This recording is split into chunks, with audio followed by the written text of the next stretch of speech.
Yes, suluhisho la finishing nyumba yako ni Eliki. Kama unavyoona mteja wetu, tulianza na kufunga gypsum board plain. Baada ya hapo tukaanza kudesign dressing zetu kali kabisa na za kisasa.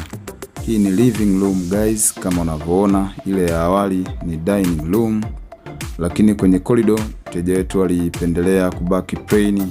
Badala yake kutakuja kunakishiwa na light kali kabisa na za kisasa.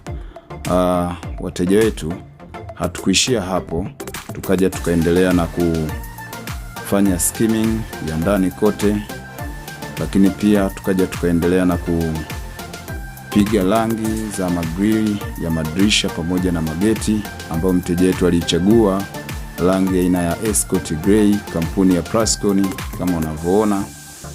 Ila huku ndani tulipiga msasa pia, tukaja tukapiga binder. Wateja wetu, kwenye makubaliano ya mteja wetu huyu, tulikubaliana tuishie hapo kwanza. Baada ya hapo tutakujaga kuendelea kufanya kazi ya rangi ndani pamoja na skimming ya nje ya deco. Lakini pia kwa kuwasihi tu wateja wetu, tunapatikana Dodoma. Popote pale ulipo Tanzania, kiujumla Afrika Mashariki tunakufikia. Lakini pia kwa kuwasihi tu, kwenye mitandao ya kijamii tunapatikana kwa majina ya Eliki Ezra, iwe Facebook, Instagram, TikTok na YouTube. Kwa kuasisitiza tu, timu Eliki tunafanya kazi bomba kabisa iliyopoa kwa bei nafuu.